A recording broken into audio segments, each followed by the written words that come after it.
which was 12 years ago, and we were absolutely blown away by it. But we've now done a whole bunch more, what other people would call trips of a lifetime. So we've been very fortunate in that respect. So this is going to be an abbreviated version of a slide deck that I put together 12 years ago. Did show it at the congregation then. And I'm going to ask you one question, and David Gray's not going to be allowed to answer it because he won a mug when he got the right answer 12 years ago. So, all right. And so this is Kenya and Tanzania. Marion and Tracy are going to a world conference in Tanzania in July. They're going to do a 4-day safari afterwards.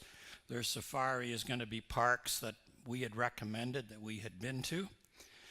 We were 16 days, and I'm going to focus on Tanzania, but I'm just going to do a few slides as well on the parks in Kenya. So, and our remote's not working, so the finger pointing is going to be back to Todd there. So this is the group. There were 8 of us. You'll recognize 6 of those people.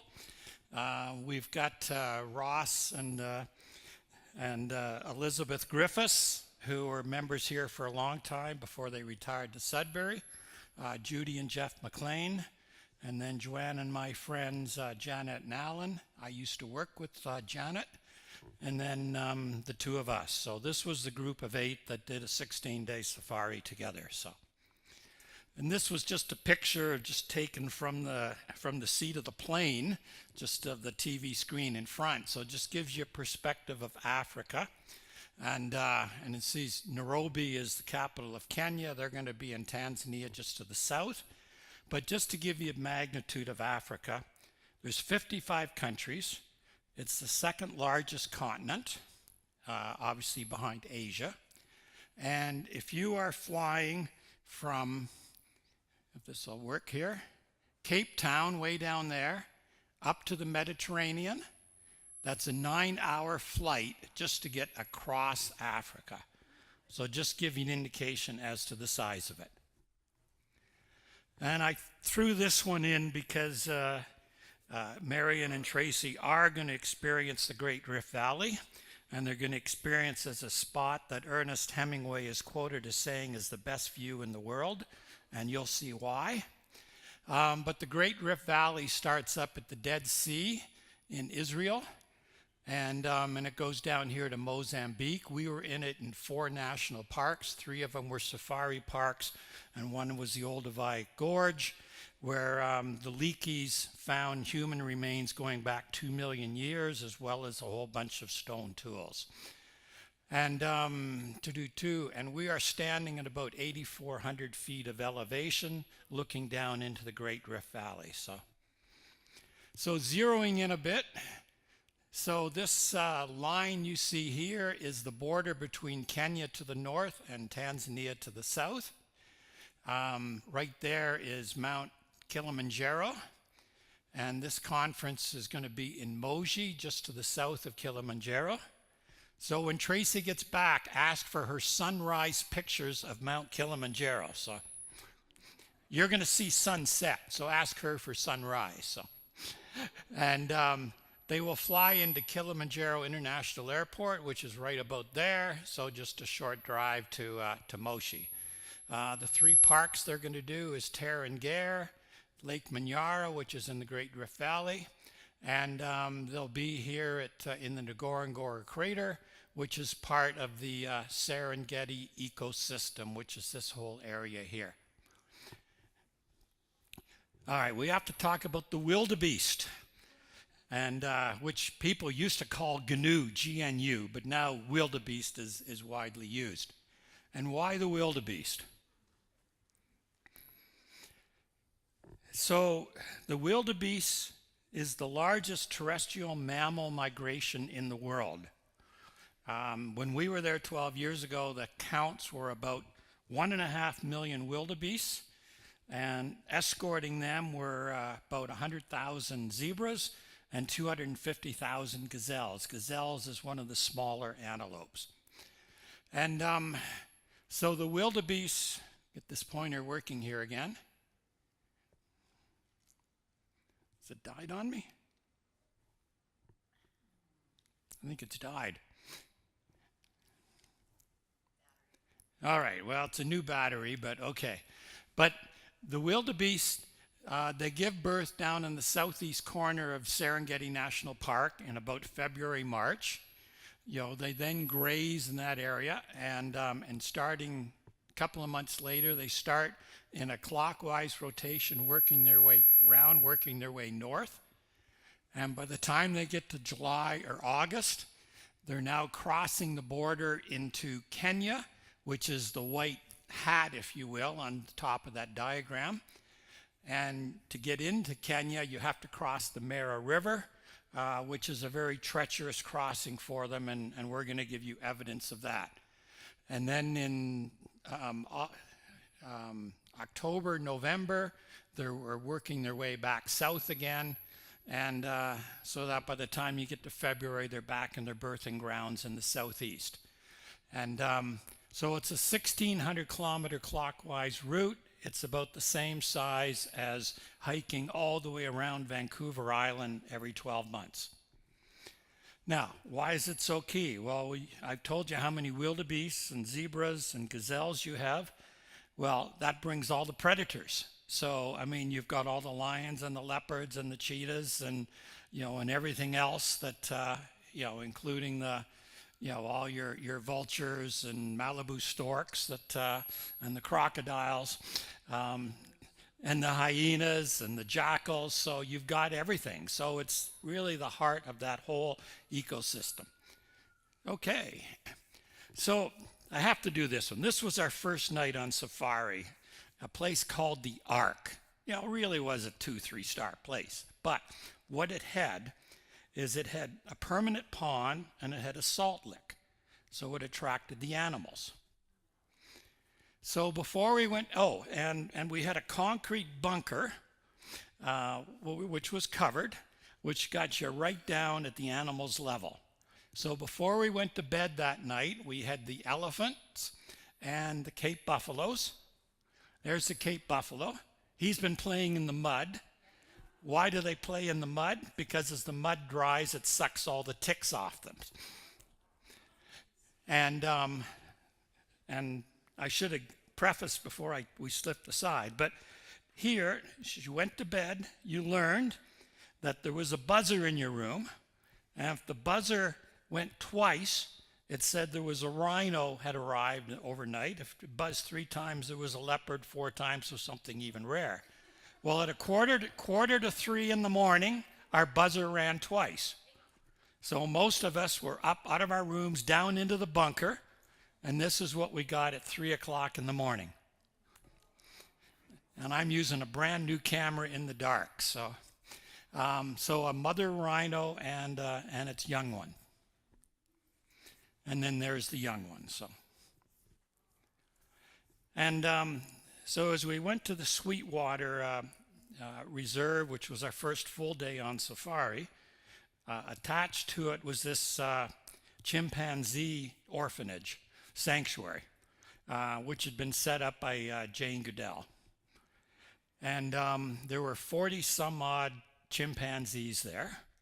This one was named Poco. Poco spent the first 9 years of his life in a cage that was 4 feet high. So he still had trouble walking straight. And these chimpanzees all came from West and Central Africa. They're not native to Kenya. But he befriended us. Obviously he's on the other side of a wired fence, but we walked hundreds and hundreds of meters and he just followed us. So, he on the other side of the fence. So he befriended us. And this is Baraka. Baraka was a 40 some odd year old black rhino, was blind. And so he was in his own enclosure there. And there's Joanne feeding him some hay. Obviously, it was our guide, not one of us, who was in the pen taking her picture. And as we went to Lake Nakuru Park, we were looking at some black rhinos off in the distance. And the story goes, I deny this, but I'm told that I'm shooting these rhinos in and the distance, and everyone else in our van's going, Greg, turn around, turn around. And there, right behind us, was this white rhino at the fence. Not at the fence, at the signpost. So. And this was our first male lion. This is at sunset. This is in Lake Nakuru National Park, which is in the Great Rift Valley. Same lion. And a Cape buffalo in the park. And there's a close-up of a Cape buffalo. The old ones, the guides referred to them as retired generals, so just living out their days. Crested cranes, just a beautiful bird. They're the national bird of Uganda. And a baboon with a young one. And there's Jeff and Judy. They're obviously having a good time. And the four ladies just were able to get out of our vehicle when we were in Lake Nakuru Park. And when we were in Lake Nakuru, we didn't see any hippos. And so as we headed south to the Masamara, we said, let's stop and do this boat cruise where we can see some hippos. Well, they're taking pictures of hippos, and there they are.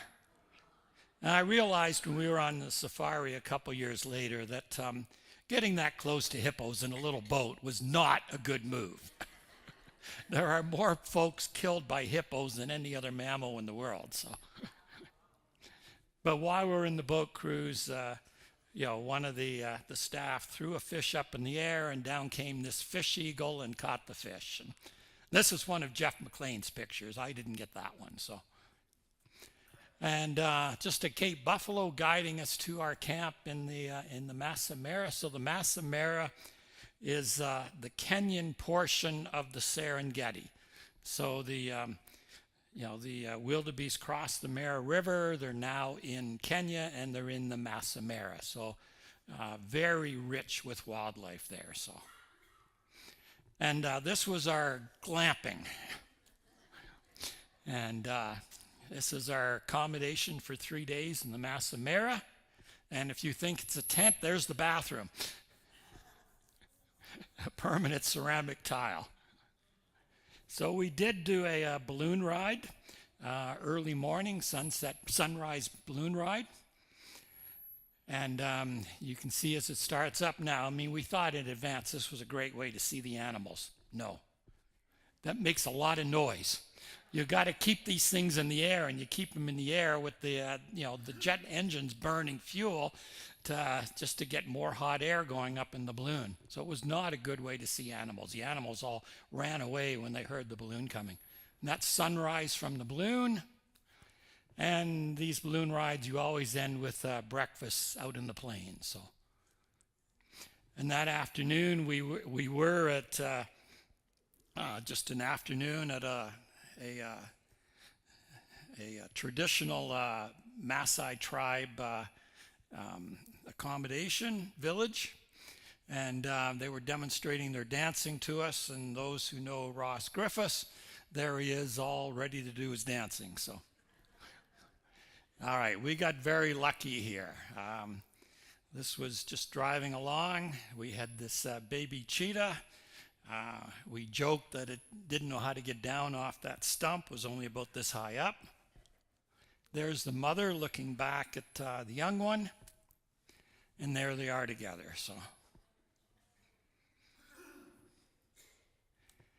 this is all about the circle of life, and the vultures really do play their role, and that would be my best vulture picture. So, and the zebras. Sorry, I'm not in your way? Okay, thank you. So there was the zebras, and with a young one, and the elephants with 3 little guys.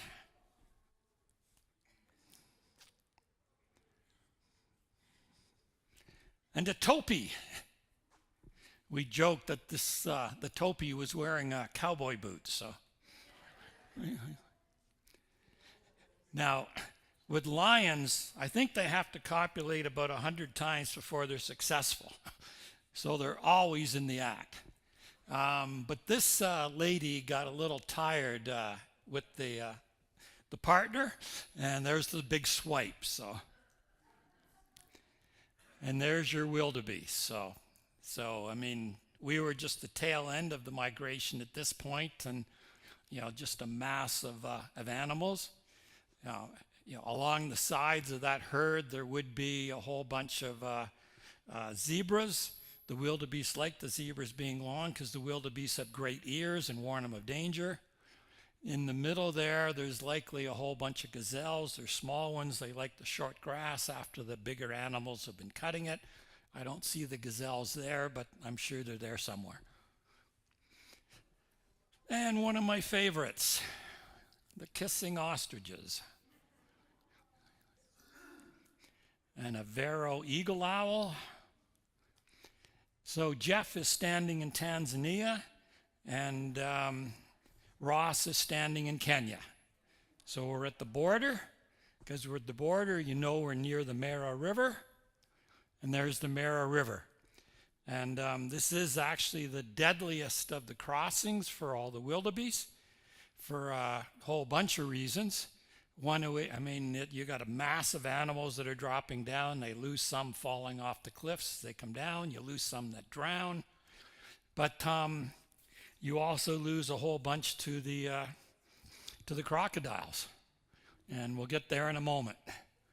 But there's a hippo in the water. And these ones, Todd will roll on their own.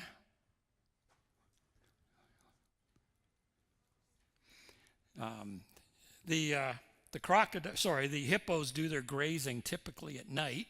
So we were very fortunate to see that one grazing in the daytime. And that is a well-fed crocodile. And there were army guys around just in case any of these crocodiles got too close to us, I think. So. And as I said, talk about the circle of life. I mean, that's what your safaris are all about.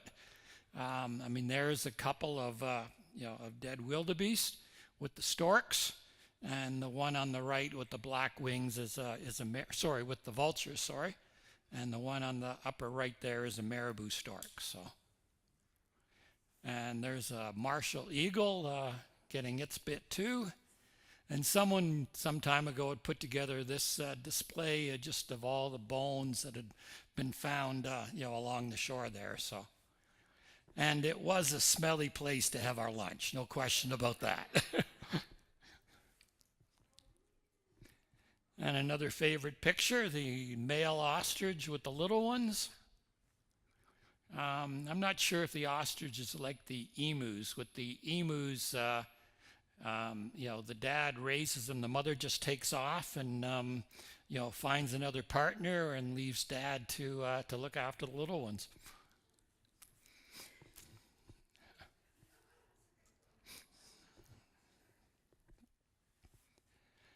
And just another mother and young elephant with the young one enjoying the mud.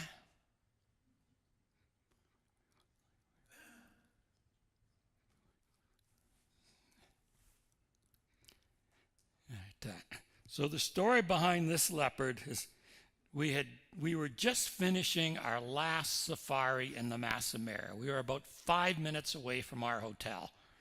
And the guides, they've all got radios going, and they all hear all the other guides in the neighborhood who are talking over the radio. And it came over the radio that there was this leopard that was near the 3 sausage trees. And so both our guides, our 2 vehicles, immediately turned around and started racing, to catch up with this leopard. And there were a lot of vehicles there by the time we arrived. We had the slower by far of the 2 drivers. So these are Jeff McLean's pictures here. We didn't get there in time. But we move ahead, and the leopard coming off the tree. Again, just an amazing picture that Jeff got. It's close up. So we got there just in time to see him going away. So I never did get his face. So, and then as we walked back, here were 2 young giraffes having a necking duel. This really is a neck strengthening exercise for them. And, but it can have disastrous consequences. So,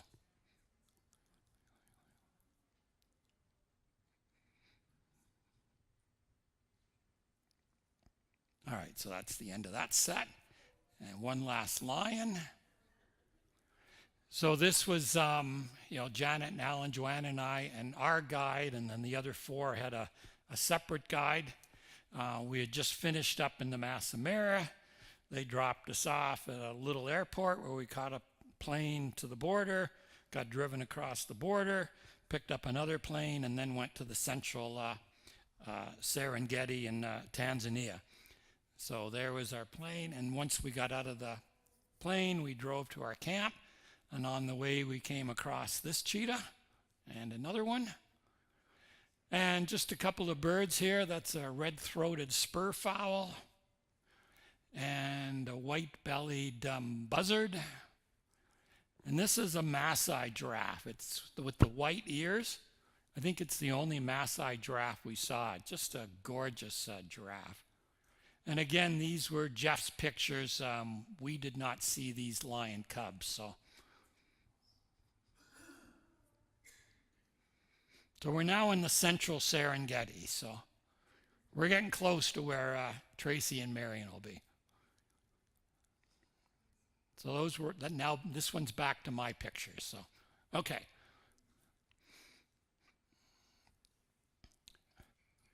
And the elephant with two acacia trees in the background. All right. So what's in the middle of that pond there? Pardon? Sorry? Crocodiles? Nope. Any other guesses? No other guesses? Hippos. There you go.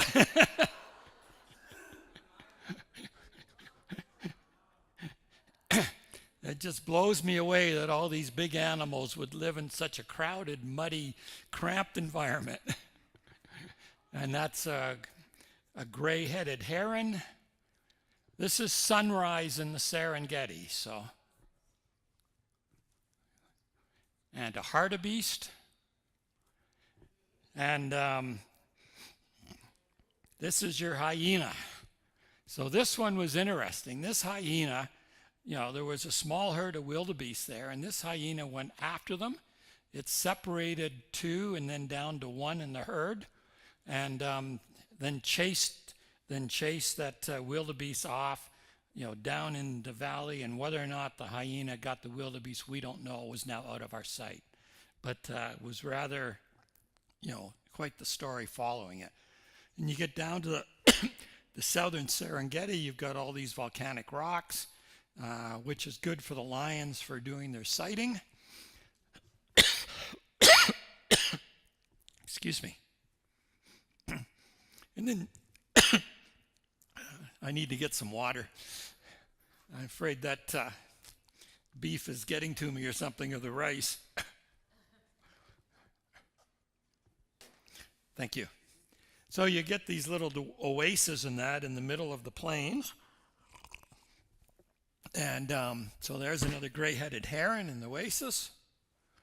And spoonbill. And Nubian lappet-faced vulture. Lots of them. So this is a female Cory bustard.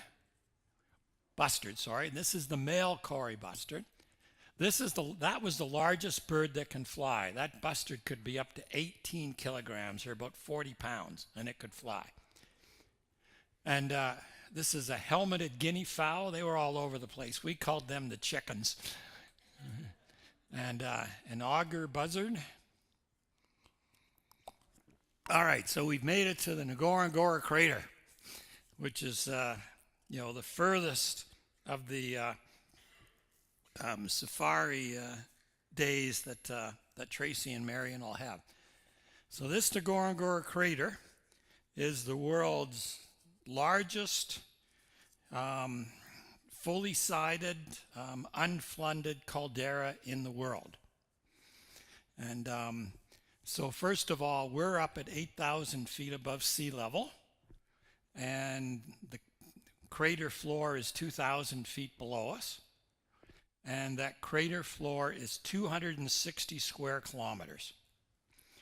So this would have been a couple million years ago where a massive volcano imploded in on itself. And that's what a caldera is when your volcanoes implode in, you leave the walls, if you will, and then you're dropping the floor. And so it's just an amazing ecosystem in there. And yeah, I think we saw every African animal imaginable with the exception of giraffes. Giraffes were unable to find their way down the crater walls into the canyon. Okay, and then this is it at sunset from our accommodation. Again at sunset. And this was the next morning, just after sunrise. So actually it gets quite cool up there, and because you are at 8,000 feet. And that's okay. We're all wearing shorts and a t-shirt, and the staff all have blankets draped around them, right? All right, so our first morning there, we were down at the base of the crater right after sunrise. I mean, your animals are most active at night. So a pride of lions had taken down this Cape Buffalo overnight, and as you can tell, there's not much left by morning. There's your male lion, and then the two or three silverback jackals that are working on the remains. Now, lions get real thirsty after they've been eating. So here we are at the little water hole. And your male. You may notice here the lions in the crater do not have the big colorful manes that the lions traditionally do. When we were there was only 5 prides of lions in the crater and too much inbreeding. And that was one of the effects of all the inbreeding. So just a view with the zebras in the foreground and the crater walls in the background. With the Cape Buffalo. And when the Cape Buffalo decided to cross the road, you waited for them. So a couple more crested cranes. And these are vervet black-faced monkeys. And you can see the male is quite distinguishable there. And so just flamingos in one of the lakes in the crater. And there's another shot of with the caldera walls with the wildebeest in the foreground. And another hippo-filled pond.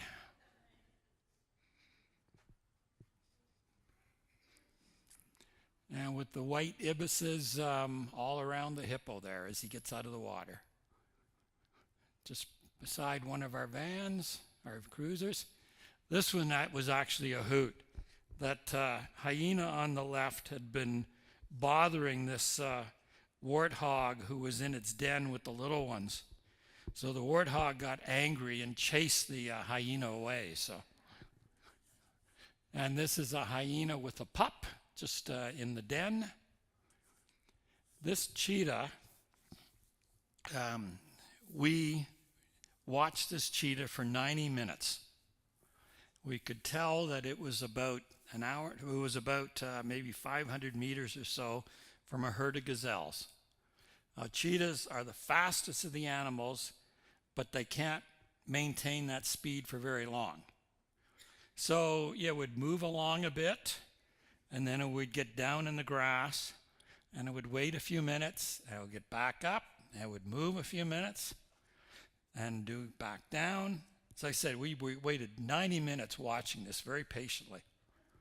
And when it got to within, 50 meters away, it just charged. And, we saw it take a gazelle down. But it was just so far away that you really could not get a decent picture. And this is a black rhino that was way off in the distance in the crater. And a baboon with a little one. And this is another black-faced vervet monkey with a little one. Same, another black-faced vervet monkey, a Seek's monkey, and a Gama lizard. These things change colors. They were chameleons. And we thought this elephant was going to rip this tree out of the ground, but no, it didn't. But it worked hard on it. And this was just a beautiful mating dance with these two ostriches. And it went on quite a while as they did their mating dance. And then when they finished the dance and they did the act was about 2 seconds, and then that was it.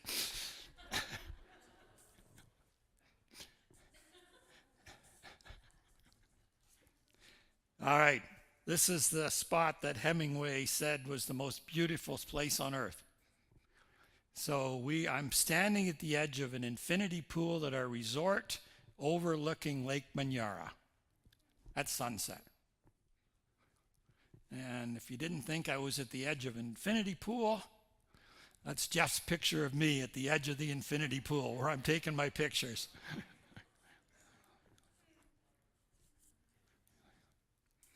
So the next morning as we drop down into the park, this is a baobab tree.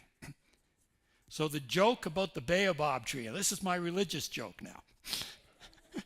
So when God was creating the earth, he left the baobab tree to the last day. And he was so upset with his work that he planted the tree upside down.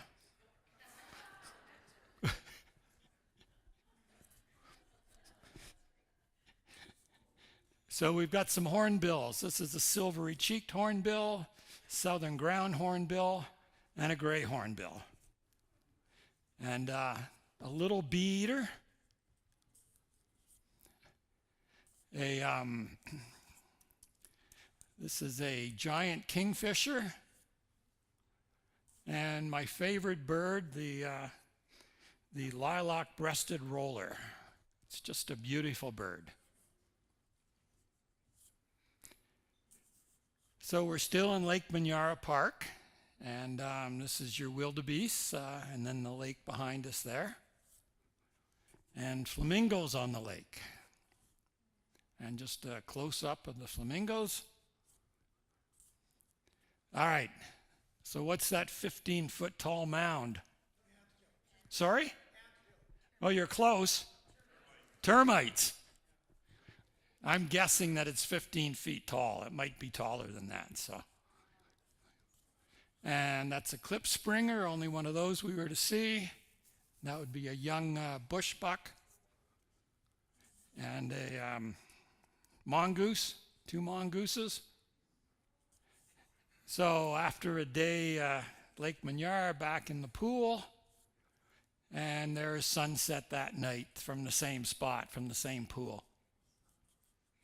So the next morning, we quick drive to Tarangara National Park, favorite spot for the elephants. Now we're there late in the dry season, so as creeks dry up, the elephants all come together to where there remains water. So fewer water holes, so you saw more elephants. So lots of elephants in that park, and a giraffe. There's another young elephant. There he is again. All right. Why did I take this picture?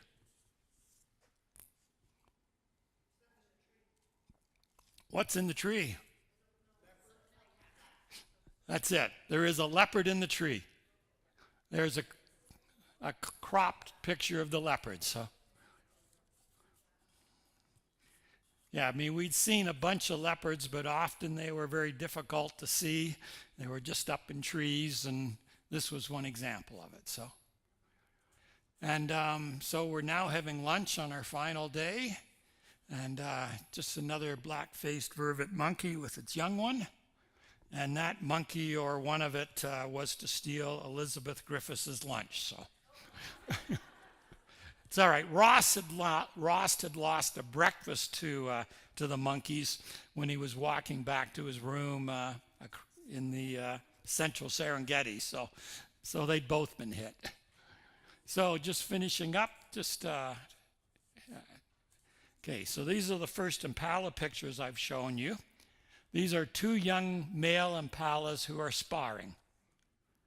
just practicing for when they get bigger and they want to have their own pride or harem, if you will. So we're just finished. This is the 8 of us. We've just finished our safari. We're about to take off. 4 of the group are heading home. The other 4 of us were overnighting near the Kilimanjaro International Airport. And we arrived just at sunset. We got there, Jeff and I immediately dropped our bags and went to take the sunset photo of Mount Kilimanjaro. So we went on to Zanzibar for 6 days or so. And I'm only going to show you 2 sunset pictures from Zanzibar. There's the first one. And there's the second one. And we're done.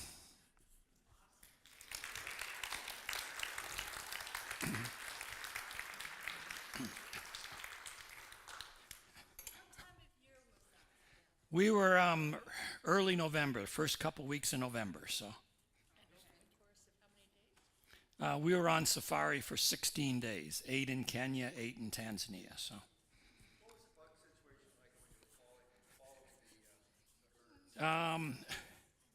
We didn't have any issues at all. I'm not sure I saw any mosquitoes. I mean, you take your malaria pills. We didn't see any mosquitoes. We did have one afternoon when we were in the Serengeti. Joanne and I didn't go out that afternoon. One of us must not have been feeling well. But it was a real forested area, and the tsetse flies were bad in that forested area. So we missed it, but we know they were bad that afternoon. But that was the only afternoon that, as a group, we had bug issues. Not hot at all. You're only about 4 degrees latitude south, but you're at elevation. Not 25. You're around 20. As I said, you're at the Ngorongoro crater when you're at 8,000 feet. I mean, the mornings were very cool, then it would warm up, but I think we were only about 20s. And, November is the beginning of what they call the light rain season. Whether or not that makes it a little cooler than it would otherwise be, I don't know. Any other questions? So which one of you is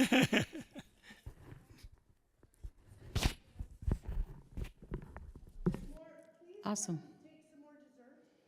Yes, and you might need a spoon because I did notice that the pastry got soft. Oh, did it? After we filled it. Yeah. I did bake the pastry, everybody. I just need to say that. Didn't leave it raw. Yeah, help yourselves. We thought we'd take some time to tell you a little bit about how this came about and give you a little bit of a history on diaconal ministry too. We don't get a chance to really talk about diaconal ministry much because it's a little longer process to explain it. But anyways, we'll go to that. But we are, the United Church of Canada has 2 orders of ministry, so ordained and diaconal. And we also have designated lay ministers. They're not part of the order. Are they? Yeah, but they're not part of the 2. It's just the 2 that they're not ordered, but highly important, the DLMs. So most people understand, or recognize the word ordained. Diaconal is a little bit different. We are equal to ordained, but different. And most of our differences come from 2 things. One is the way we get educated, and so we're not in classrooms, so to speak. We are in circle, and we learn that way, and we learn on the job. So it's distance learning, and then when I was in school, I went to Winnipeg 3 weeks, twice in the year for 3 weeks at a time for intensive learning, and then the rest of the time was practicums and stuff. And did you have that kind of? We just went for 2 weeks. Ours was 2 weeks, yeah. For twice a year? Yeah. And so it's changed a little bit now again, too, because now they only do 1 week intensive more often, because it's a little bit less invasive, I guess, to somebody's life. Anyway, so the diaconal community, the second thing that's different about us is our identity to diaconals and the deaconess movement and the deacons and deaconesses. And we are a big part of our learning is our identity as diaconal ministers. And we feel very proud about our history, those that came before us, and sing songs about it. We do a lot of singing. And so we have this connection with other diaconals that I'm sure the ordained folks do, but it's actually taught to us, like it becomes our. What did you say more? Well, when we're in circle, you really get to know the people that you go to circle with. You spend 2 or 3 weeks together from 8 o'clock in the morning till 5 o'clock at night, and sometimes you'd room together. So you really become a close-knit family with the ones that you travel through seminary with. So, yeah. Yeah. So all the same academics as the ordained folks, just a different way of learning it. So the diaconals of the United Church of Canada are the Diaconia of the United Church of Canada, DUCC, which we call ourselves the Ducks. And that's why we have all these ducks that we're going to show you. And the ducks are the United Church of Canada, and then we are part of bigger kind of global groups. So the next group that we would be part of is called DOTAC. It stands for the Diaconia of the Americas and the Caribbean. So that's the next group of people. And then we're also members of the World Diaconia, which is this. So the DOTAC meets every 3 years or something. Ducks meet every 2, something. Anyway, and so the World Diaconia is meeting this year, and the Tanzanians are hosting us, and so that's why we are going to Tanzania. And at first, both of us thought, well, this is out of our range. Like, there's no way. And then when we sat down with Greg and said, what about our Con Ed? Like, can we use some of our Con Ed money for our? Oh yeah, sure. Anyway, so it seemed to work out, and so now we're very excited about this. So if we were more If excited, or Greg, he's like, the next day he's coming in with books, and you need to go here, and you need to go here, and you need to do this, and if you need any help, I'm here to help you. And he had it all listed before we even said, yes, we're going. Yes, and then it got us more excited. It got us more excited. So. That's true. You're the facilitator. That's right. M&P approved us. That's right. Yeah. So this is a shortened version of our history, and so we thought this might be an interesting time because we have you all, ready to listen. We thought this is an interesting time. This is something that we go over every time we gather. Is our diaconal history. Hi, are you coming in? No. All right. Is it?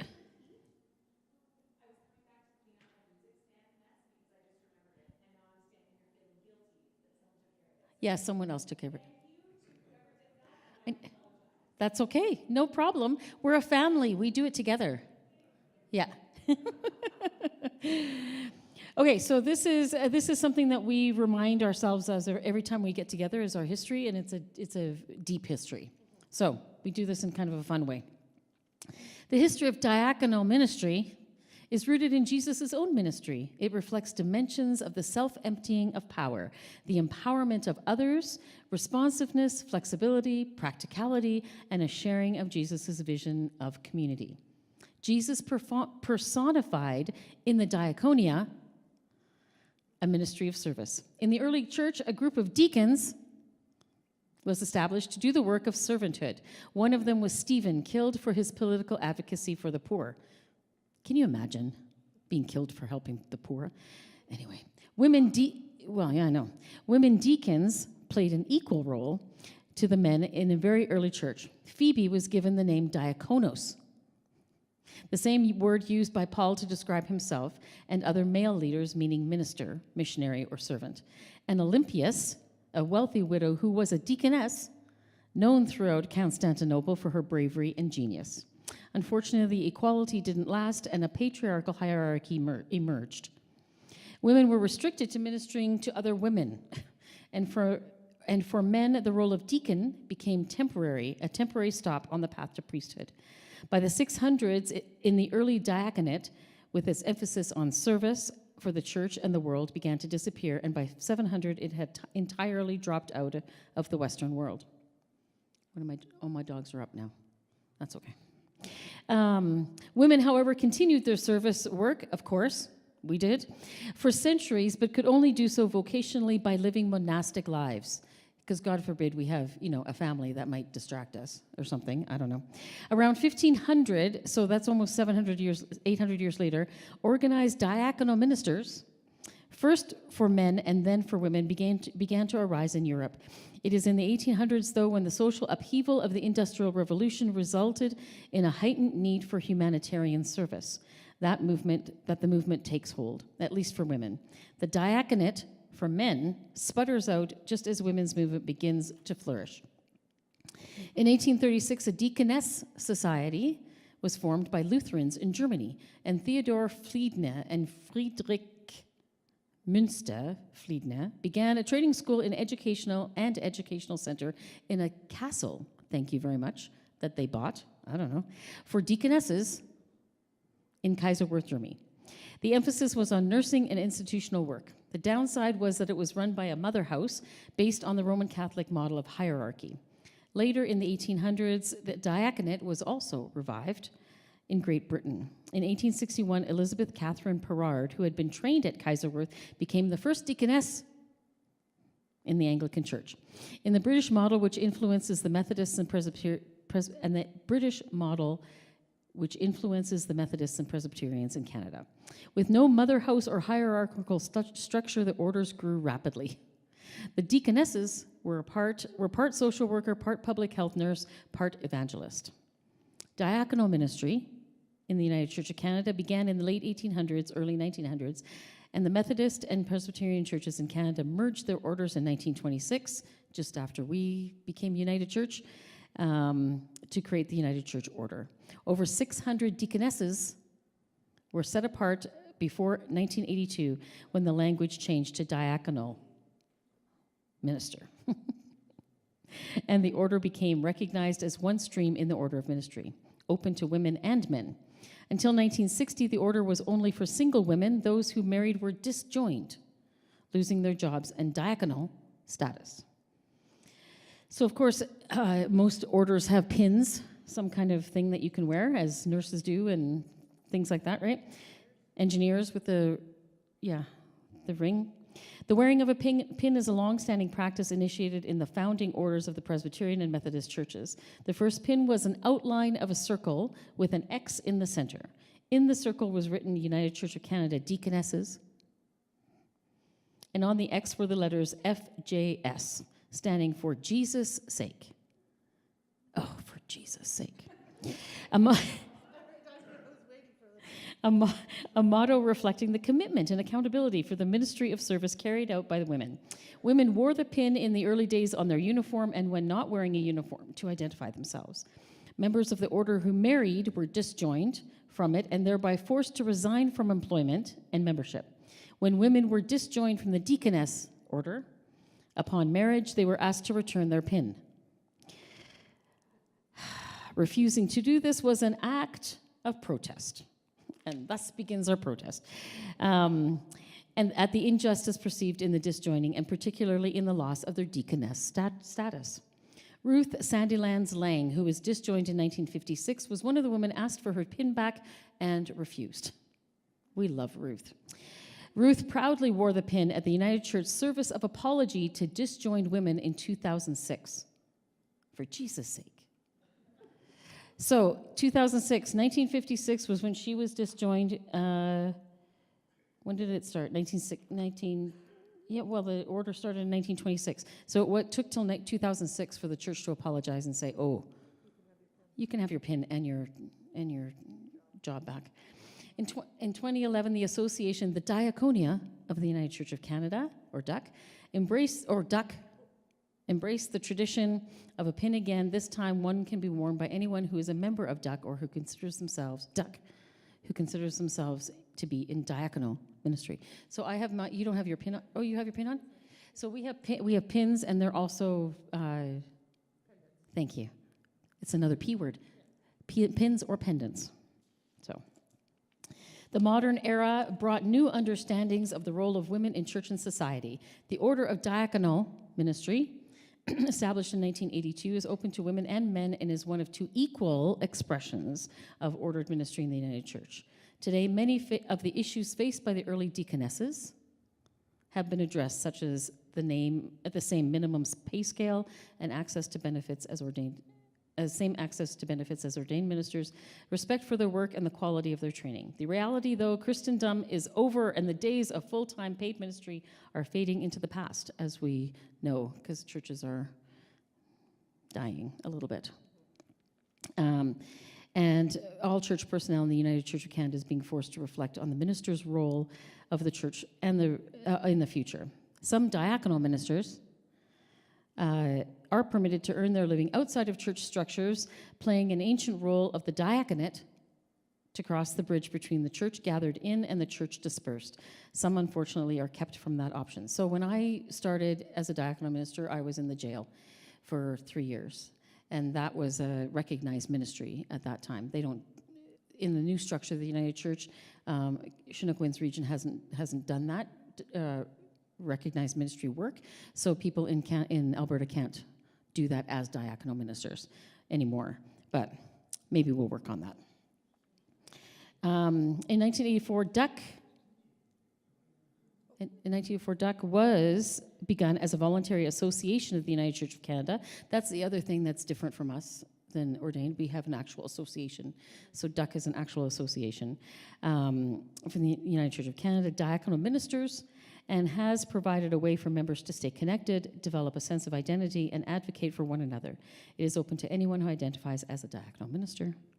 DUC is a member of DOTAC, which I talked about, Diaconia of the Americas and Caribbean, and even more globally, Diaconia World Federation. We have one left? No, I think we only have one left, yeah. Taking its place in the global ecumenical movement of women and men called to a ministry of service in the world, the Diaconia. There you go.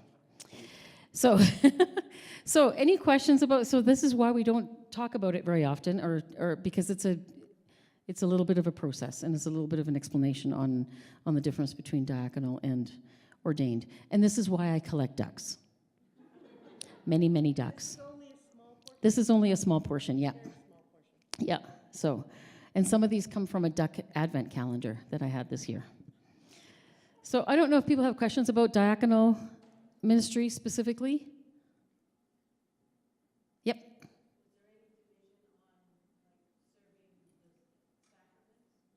In Alberta, throughout Canada, yes, there was. So the question was there any division about serving the sacraments, doing communion and baptism?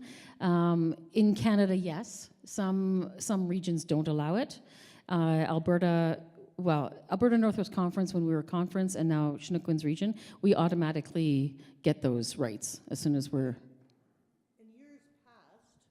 In years past, when churches were bigger and they had 2 ministers, it would often be an ordained minister that would lead worship on Sundays and do the sacraments, and then there would often have a diaconal minister that did the education and Sunday school and pastoral care and things like that. So for many years, we weren't allowed to do the sacraments because there was an ordained minister. But when churches were getting smaller and less ministers, then diaconal ministers were called into churches that only had 1 minister. So then they had to be given the rights for sacraments.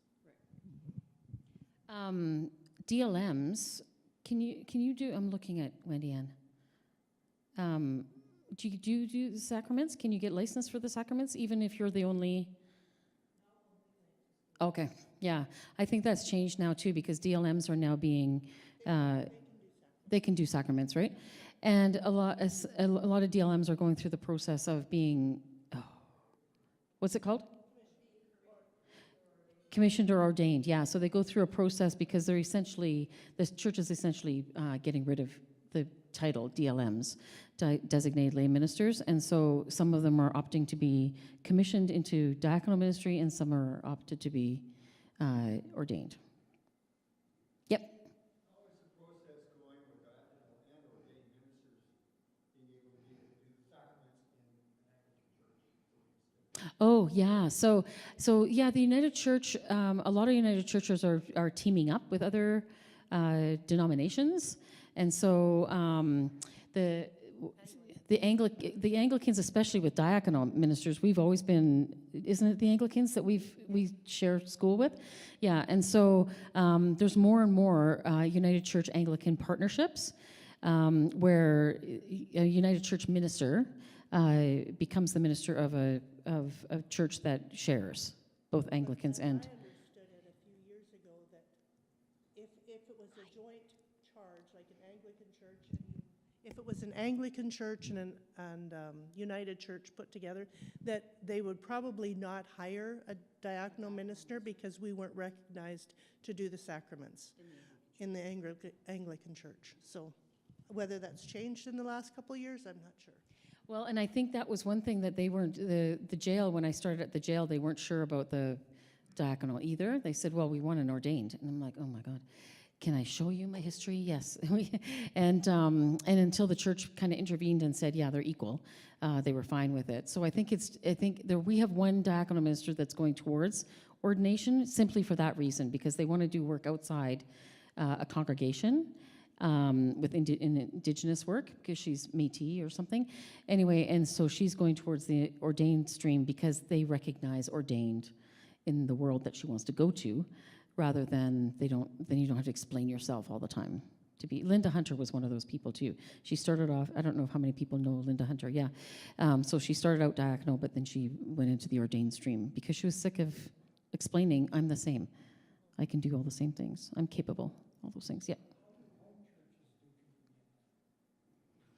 Okay, so from a personal point of view, yeah, home churches, how do home churches do communion? From a personal point of view, I don't really understand the difference of me, like an hour before I'm commissioned, to being commissioned, and all of a sudden I can do it. I have this, it doesn't feel any different. And so for me personally, I think anybody can do what we call an agape meal, a communion meal. You can't do that officially through the United Church and say you're doing communion, but we get around that.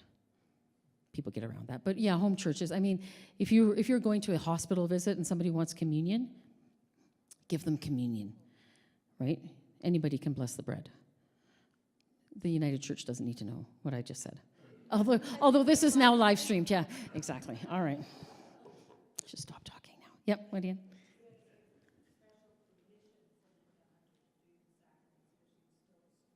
Oh, see, so you had to get special permission for her to do that. Yeah, because she was still a student at Foothills, and so you had to get special permission, yeah.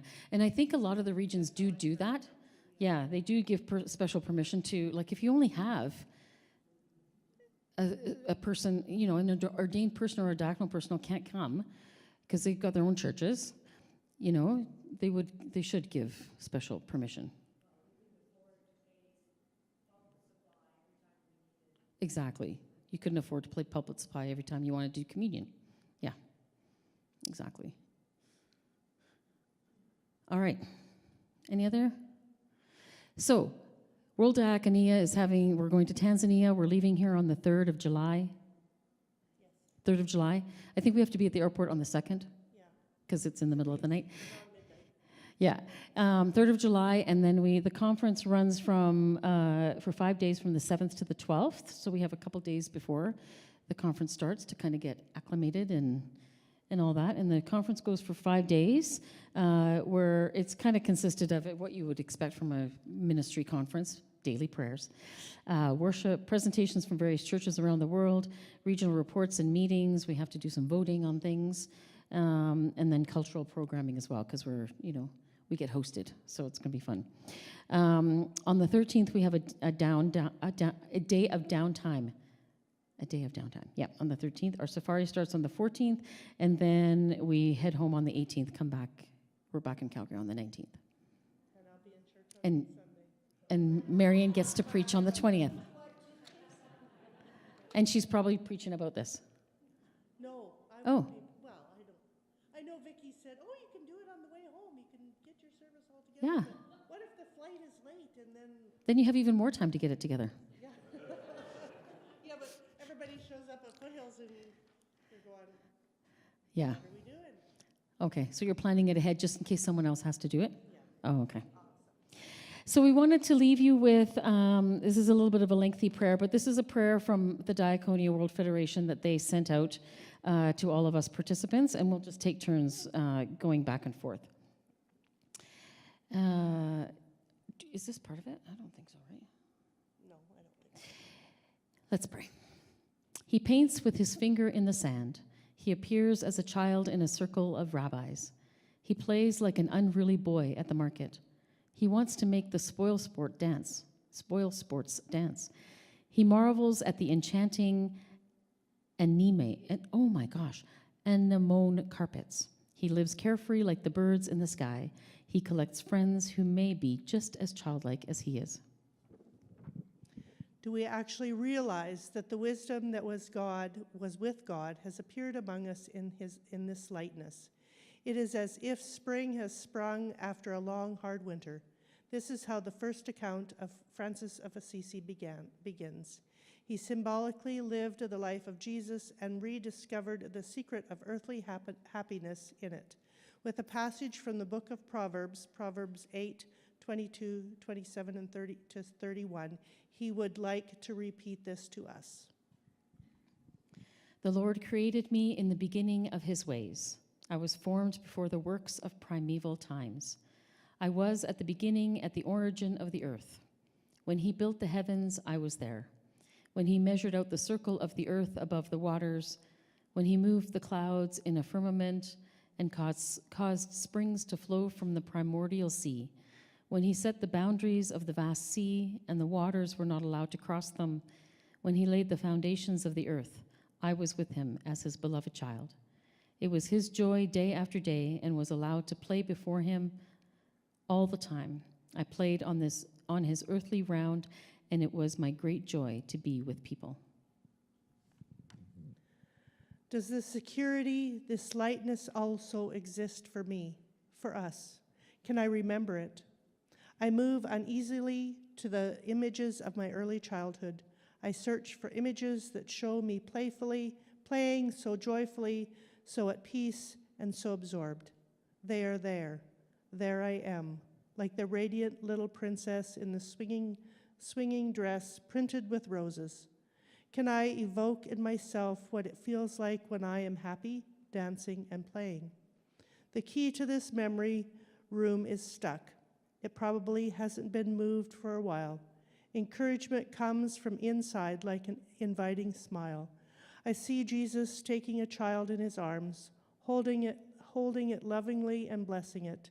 He watches him as my grandfather watches me when I made my first safe attempts at climbing on him and piled up building blocks at his feet. Let the children come to me. Is this an image of our lives? Our images of Christ on so many altars here in Germany look different. Something in us wants to oppose cheerfulness and serenity, but it does exist, the sphere of true life, which is not determined by strictness, obedience, and control, but by the joyful glance on the seventh day of creation. There still remains room for singing, playing, and dancing. This wants to be conquered, experienced, and preserved. Singing, playing, dancing has a beginning and an end and also has its rules. Wisdom includes recognizing and exploring our lives with this framework. Jesus has brought the lightness and the joy of our being from heaven to earth anew. This did not save him from threat, suffering, and death, but I suspect he knew he was in the protective care of his and our Heavenly Father like a beloved child. Some of us will meet in Moshi in July to sing, dance, and celebrate music. That's just from them.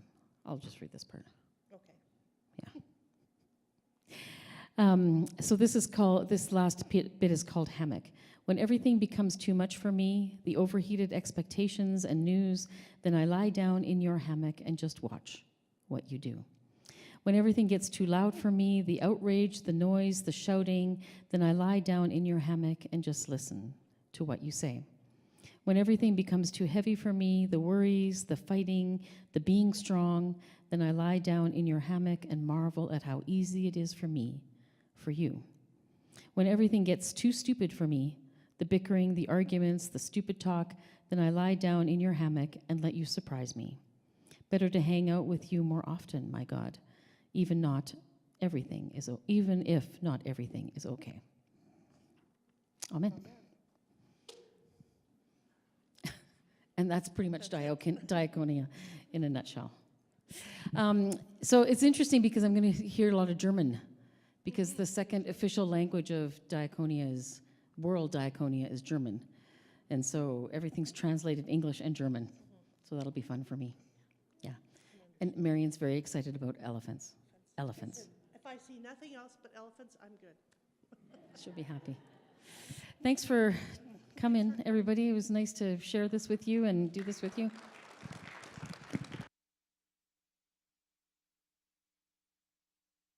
We'll have lots of. I know Greg's. I don't know. This is a bird. I don't know. There's an elephant. Oh, there's another bird. There's a leopard. I know Greg knows all the bird names and all the animal names. So yes, but we will share it with our congregation.